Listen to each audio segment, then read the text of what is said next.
우리는 보통 우리의 생각과 판단이 합리적이고 객관적이라고 생각하는데요. 그러나 인간의 인식은 단순히 사실만으로 이루어지지 않습니다.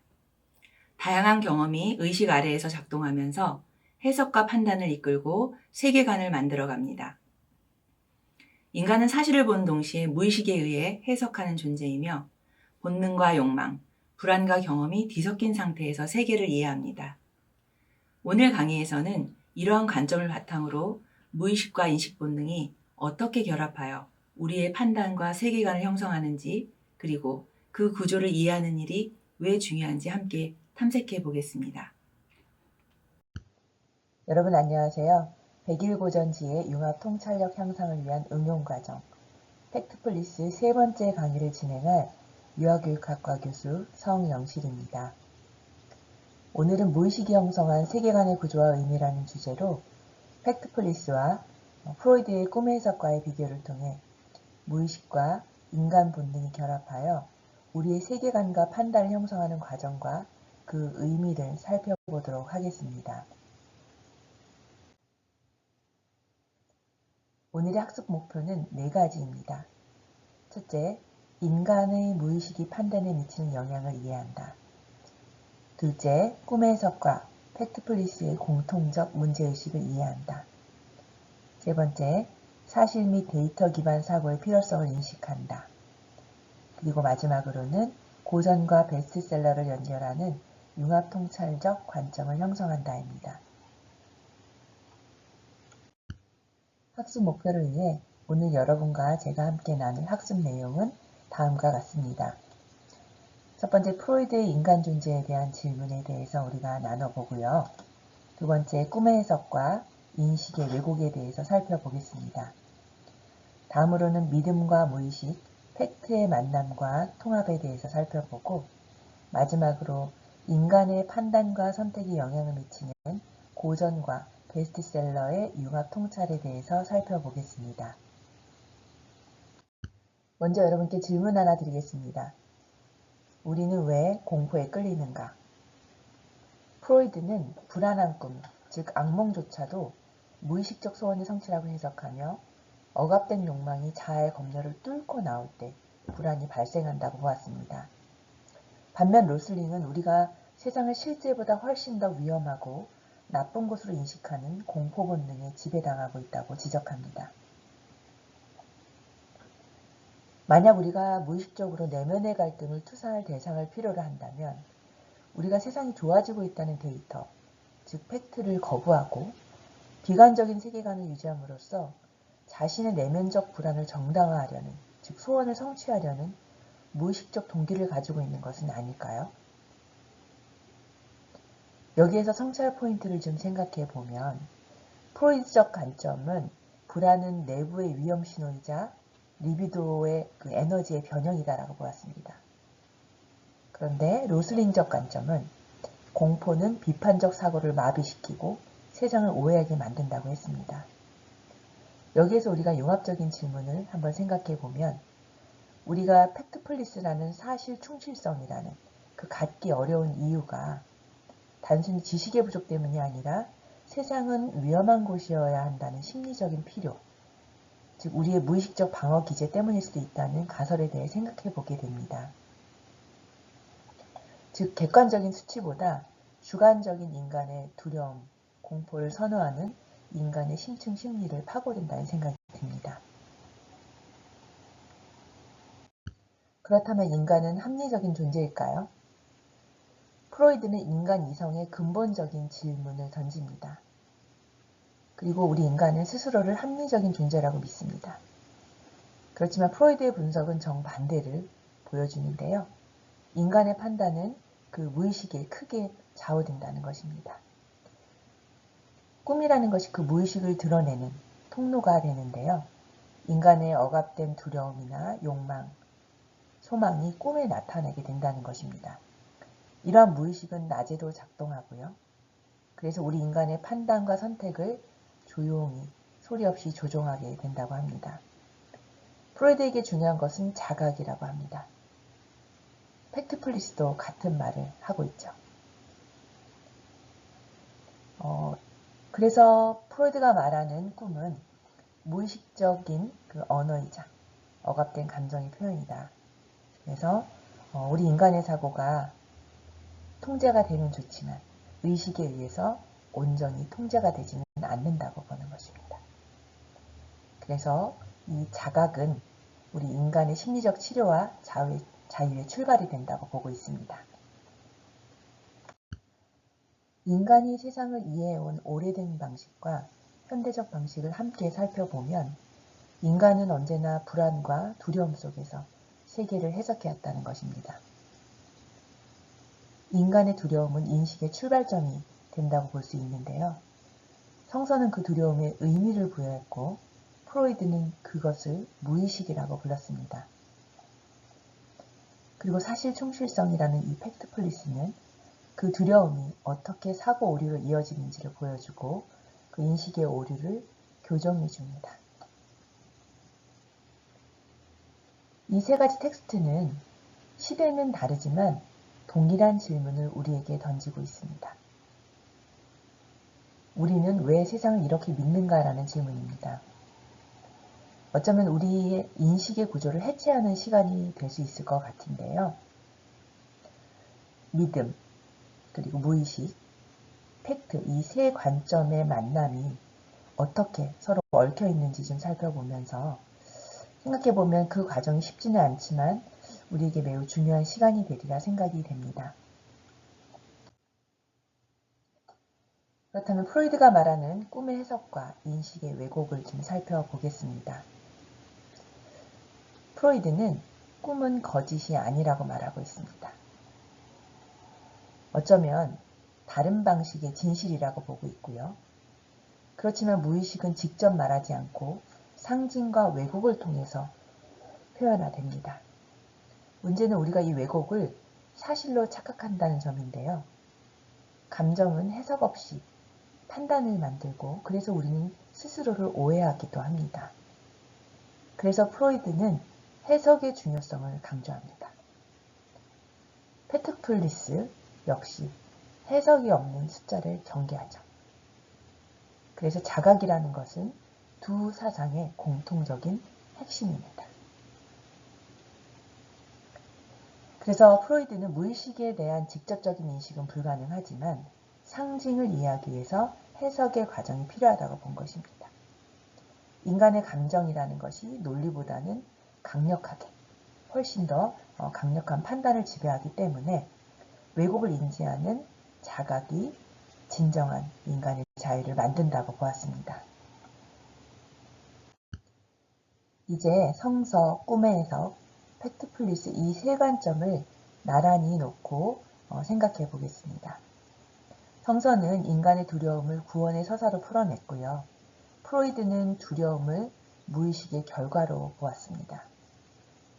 팩트플리스는 인간의 두려움을 인식의 오류로 설명하고 있는데요.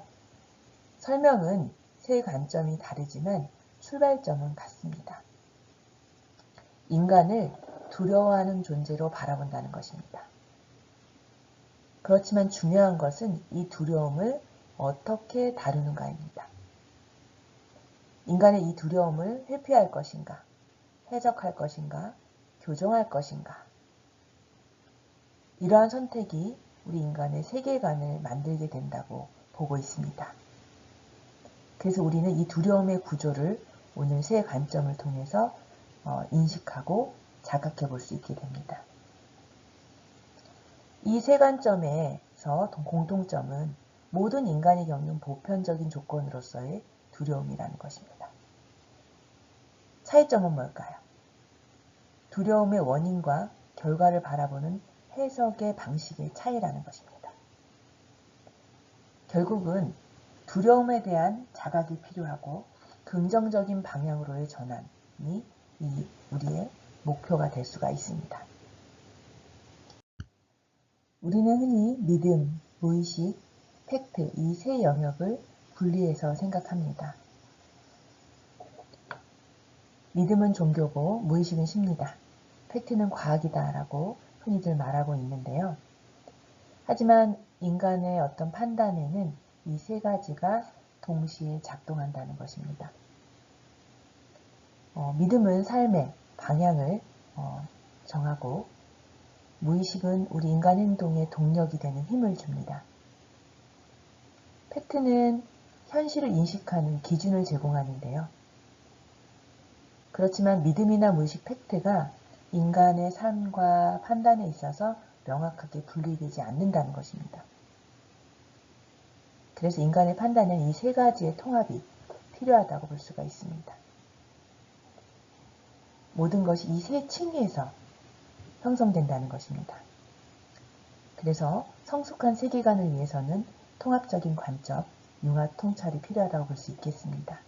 그래서 믿음과 무의식 팩트는 판단을 형성하는 세 가지 층위의 상호작용과 통합이 필요하다고 볼 수가 있습니다.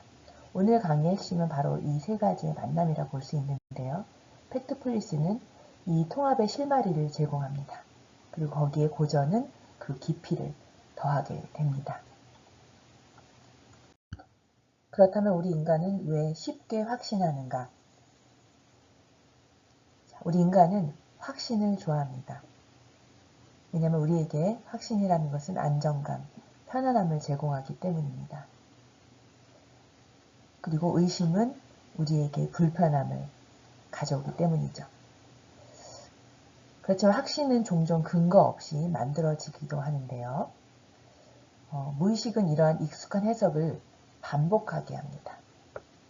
그래서 믿음은 쉽게 고정되고 한 번 형성된 믿음은 흔들리지 않는 경향이 있죠.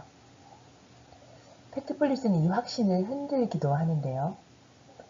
데이터라는 것이 보통 우리에게 불편한 질문을 던지기 때문입니다. 성서는 이 질문을 보통 도덕적인 차원으로 끌어올리고요. 프로이드는 심리적인 차원에서 그것을 해석하고 해부합니다. 그래서 성찰은 용기가 필요하다는 것입니다. 자신의 확신을 돌아보는 것이기 때문에 성찰이 우리에게는 용기와 함께 다가온다는 것입니다. 믿음과 무의식의 가능성을 살펴보면 우리 인간은 세상을 이해하고 판단할 때 단지 사실과 논리만으로 움직이는 존재가 아니라는 것입니다. 우리는 먼저 믿고 느끼고 때로는 자신도 모르는 내면의 작동에 의해서 세계를 해석합니다. 성서의 관점에서 보면 믿음은 인간에게 매우 중요한 내적 힘인데요. 인간은 불안과 두려움 속에서도 믿음을 통해 방향을 잡고 살아갑니다. 그래서 두려움에 머무르기보다는 사랑과 신뢰 안에서 살아가라고 성서는 말하고 있습니다. 그래서 믿음은 단지 감정적 의지가 아니라 삶을 지탱하는 힘이 될 수 있습니다. 여기에서 한 걸음 더 들어가면 인간의 판단은 늘 의식적인 사고만으로는 이루어지지 않는다는 것입니다. 우리가 의식적으로 알지 못하는 욕망과 억압이 꿈의 상징 속에서 드러난다고 프로이드는 말했는데요. 이런 관점에서 보면 인간은 생각하기 전에 이미 어떤 정서, 기억, 욕망의 영향을 받고 있다는 것입니다. 다시 말해 판단은 종종 의식 이전의 층위에서 준비된다고 볼 수 있습니다. 바로 이 지점에서 팩트플리스가 중요해지는데요. 한스 로슬링은 사람들이 세계를 실제보다 더 부정적이고 위험하게 인식하는 경향이 있다고 말하는데 특히 두려운 본능과 다급한 본능은 우리에게 빨리 결론을 내리게 만들고 복잡한 현실을 단순한 위기처럼 받아들이게 합니다. 그래서 인간은 종종 사실을 보기 전에 감정으로 먼저 결론을 내린다고 합니다. 여기에서 그 데이터는 속도를 늦춘다는 이 말의 의미를 생각해 본다면 데이터가 감정을 없앤다는 뜻은 아닙니다. 오히려 감정과 무의식의 빠른 반응을 잠시 멈추게 하고 더 넓은 맥락과 장기적인 흐름을 보게 한다는 뜻이 될 수 있는데요. 여기서 팩트는 믿음을 파괴하는 것이 아니라 믿음을 더욱 성숙하게 만들 수 있습니다. 믿음이 사실과 만나고 무의식이 성찰의 대상이 될 때 인간은 더 균형 잡힌 세계관을 형성할 수 있습니다. 결국 인간은 믿음이 필요한 존재이고 동시에 무의식의 영향을 받는 존재입니다. 그렇지만 거기에서 멈추지 않고 사실과 데이터를 통해서 자신의 판단을 점검할 때 더욱더 성숙한 세계관을 형성할 수가 있게 됩니다. 바로 그것이 믿음과 무의식의 가능성을 부정하지 않으면서도 그것을 더 지혜로운 방향으로 이끄는 길이라고 할 수 있습니다. 그래서 인간은 사실만으로 판단하지 않고 믿음, 감정, 무의식의 빠른 작동 속에서 세상을 해석하지만 팩트와 성찰이 그 속도를 늦출 때 더욱 성숙한 세계관에 도달할 수 있다고 말할 수 있습니다. 그런데 우리 인간의 인식은 단순하지 않습니다. 인간의 인식은 감정의 층, 무의식의 층, 사실이라는 이 세 가지 층위로 겹겹이 쌓여 있다고 볼 수 있는데요. 우리는 종종 한 층만을 강조하기도 합니다. 하지만 인간의 판단, 결론, 이것은 이 세 가지 감정과 무의식과 사실의 세 층의 결과입니다. 감정을 없앨 수는 없고요. 무의식을 제거할 수도 없습니다. 어쩌면 어느 하나도 배제할 수 없다고 볼 수 있습니다. 팩트는 이 구조를 점검하게 하고 고전은 이 구조를 해석하는 데 도움을 줍니다. 그래서 통합적인 관점이 필요한데요. 이 점이 융합통찰의 핵심이라고 볼 수 있습니다. 그렇다면 우리가 세상을 비관적으로 보는 이유는 무엇일까요? 우리는 세상이 점점 나빠진다고 느끼는 경향이 있습니다. 이런 우리 느낌은 어디서 오는 걸까요? 보통 뉴스는 위기를 확대해서 보도하는데요. 어쩌면 우리는 부정적인 정보에 과잉시대에 살고 있다고 볼 수 있습니다. 인간의 무의식은 이러한 부정적인 정보에 즉각적으로 반응하고 믿음은 그 감정 또는 위기의 서사를 굉장히 강화시키는 그런 경향이 있습니다. 하지만 데이터는 우리 직관과는 다른 그림, 다른 이야기를 보여주는데요. 이 불일치가 인간의 불안 또는 두려움을 만들어내는데 팩트폴리스는 이 간극을 설명합니다. 데이터는 진리를 말하는가 라는 이 질문은 오늘날 우리가 살아가는 시대에 매우 중요한 질문이라는 생각이 듭니다.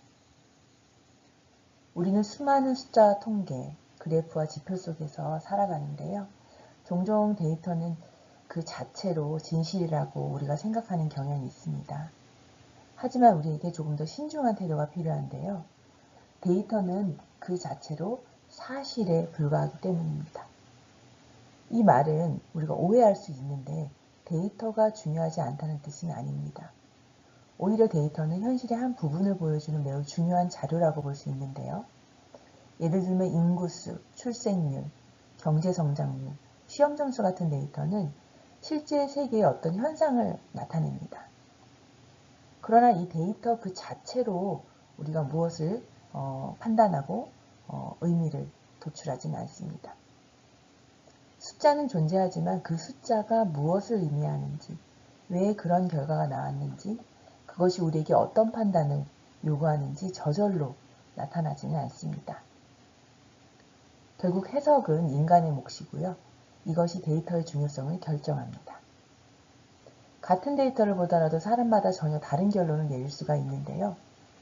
어떤 사람은 위기로 해석하고 어떤 사람은 변화의 과정으로 해석할 수도 있습니다.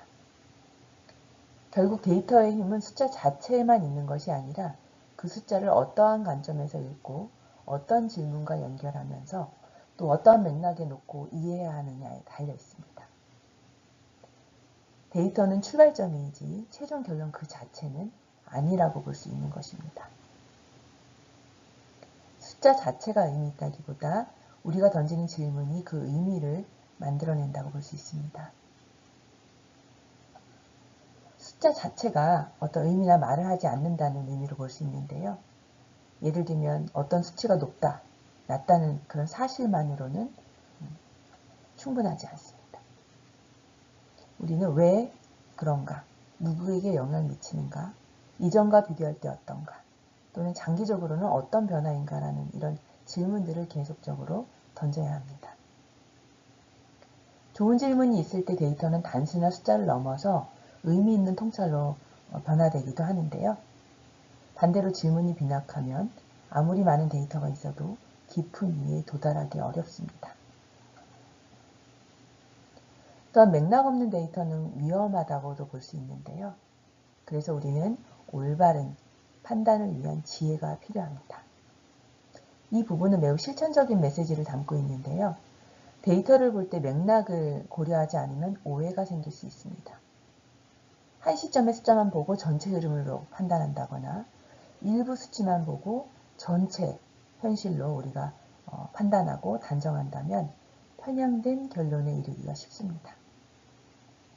그래서 우리에게 필요한 것은 많은 데이터를 아는 능력, 그것만이 아니라 그 데이터를 맥락 속에서 읽고 신중하게 해석하고 성급한 결론을 내리지 않는 지혜가 필요합니다. 결국 우리는 데이터를 더 올바르게 대하는 태도가 필요한데요. 데이터는 사실을 보여주지만 진리에 또는 바른 인식에 이르기 위해서는 해석이 필요하고 해석이 바르게 이루어지기 위해서는 질문과 맥락을 고려한 또 그리고 지혜가 필요합니다. 그래서 우리는 데이터를 단순히 믿거나 거부할 것이 아니라 데이터가 보여주는 사실을 존중하면서도 그 의미를 깊이 있게 묻고 성찰하는 태도를 가져야 합니다. 바로 그때 데이터는 단순한 숫자를 넘어서 인간과 세계를 더 깊이 이해하는 통로가 될 수 있습니다. 판단과 선택, 사실은 충분한가라는 질문은 좀 단순해 보이지만 사실 인간의 삶과 사고 전체에 대한 중요한 질문이라고 볼 수 있습니다. 우리는 보통 사실과 데이터를 많이 알면 올바른 판단을 할 수 있다고 생각하는데요. 하지만 실제 삶에서는 사실을 안다고 해서 자동적으로 좋은 선택에 이르는 것은 아닙니다. 팩트는 설명이고 의미는 해석이라고 볼 수 있는데 팩트는 어떤 현상이나 사건을 설명해 주고요. 예를 들면 수치, 통계, 자료, 기록은 무엇이 일어났는지를 보여줍니다. 그렇지만 그 사실이 우리에게 어떤 의미를 가지는지, 무엇을 더 중요하게 보아야 하는지, 어떤 방향으로 판단해야 하는지 사실 자체가 말해주지는 않습니다.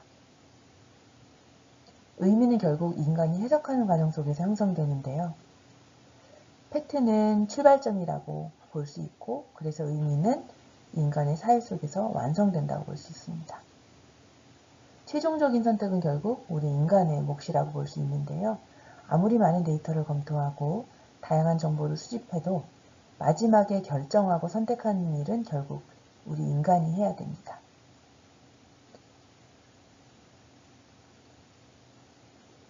그래서 판단은 단순한 정보 처리의 문제가 아니라 가치와 우선순위, 삶의 태도가 함께 작용하는 인간적인 행위라고 할 수 있습니다. 인간의 모든 선택에는 반드시 책임이 따르는데 이러한 측면에서 판단은 단순히 하나를 고르는 행위가 아니다. 선택에는 언제나 결과가 따르고 그 결과는 나 자신뿐만 아니라 다른 사람, 공동체, 미래에까지 영향을 미칠 수 있습니다. 그래서 우리는 무엇을 선택할 것인가라는 것뿐만 아니라 그 선택에 어떠한 책임이 따라오는가도 함께 생각해야 됩니다. 현대사회에서는 이러한 데이터와 정보가 매우 중요한데 단순히 이 데이터 정보만으로는 부족하다고 볼 수 있습니다. 우리 인간에게는 그래서 서로 다른 관점을 연결하고 사실과 가치, 이성과 경험, 현재와 미래를 함께 보는 힘이 필요합니다. 이것이 바로 융합 통찰력이라고 볼 수 있는데요. 여러 정보를 단순히 많이 아는 것을 넘어서 무엇이 우리를 더 본질적인가 분별하고 바른 방향을 찾는 능력이 지혜라고 볼 수 있습니다. 그리고 좋은 판단은 정보의 양에서 나온다기보다는 통합적으로 보고 깊이 있게 해석하는 힘에서 나옵니다. 그래서 깊이 있는 통찰을 위해서는 고전과의 연결이 필요한데요. 왜냐하면 우리가 현재의 사실만 바라보아서는 충분하지 않기 때문입니다. 고전은 오랜 시간 동안 인간이 반복해온 질문, 갈등, 선택, 의미를 담고 있는데요. 그래서 고전을 읽는다는 것은 옛 지식을 단순히 읽고 배우는 것이 아니라 인간과 세계를 더 깊이 이해하기 위한 사유의 틀을 얻는 일이라고 볼 수 있습니다. 현재의 데이터와 현실 문제를 고전의 시선과 연결할 때 우리는 더 넓고 깊은 통찰에 도달할 수 있습니다. 결국 사실은 중요하지만 사실만으로는 충분하지 않다. 팩트는 설명을 해주지만 의미를 만드는 것은 결국 인간이다 라는 것입니다. 선택은 인간의 몫이고 그 선택에는 책임이 따릅니다. 그래서 우리는 단순한 정보의 축적을 넘어서 융합 통찰력과 지혜를 키우고 고전과 현실을 연결하면서 더욱 성숙한 판단과 선택의 능력을 길러야 합니다. 그것이 바로 우리 인간다운 판단의 길이라고 볼 수 있습니다. 오늘의 수업 내용을 정리해보면 성서, 꿈의 해석, 팩트플리스는 모두 인간이 불안과 두려움 속에서 세계를 해석해왔다는 것을 전제로 해서 각기 다른 언어로 그 구조를 설명한다는 것입니다. 그리고 실제 인간의 판단은 어떤 믿음과 무의식, 사실과 관련된 정보가 겹겹이 얽힌 결과이며 어느 하나만으로는 인간의 판단과 결정을 설명할 수 없다는 것입니다. 꿈의 해석과 팩트플리스는 인간의 자각을 핵심으로 공유하는데요. 프로이드는 무의식에 대한 자각, 그리고 팩트플리스는 인식 본능과 사고 오류에 대한 자각을 통해서 인간이 스스로를 오해하고 있음을 드러낸다는 것입니다. 그리고 이 팩트, 데이터는 세상의 방향과 구조를 보여주지만 의미와 선택은 인간의 해석과 책임을 요구하고 그 지점에서 고전적인 사유가 필요하다고 볼 수 있습니다. 그래서 우리가 감정이나 무의식, 사실 중에 어느 하나를 배제하지 않고 이 세 층위를 함께 성찰하는 태도가 결국은 우리에게 필요한 지혜이고 고전과 베스트셀러의 만남을 통해서 그 융합 통찰의 실마리를 우리가 풀어갈 수 있다고 보시면 되겠습니다. 마지막으로 성찰을 위한 융합 통찰적 질문을 해보겠습니다. 먼저 내가 사실이라고 믿어온 생각들 가운데 실제로는 두려움이나 무의식, 신념이 만들어낸 해석은 무엇이었을까요?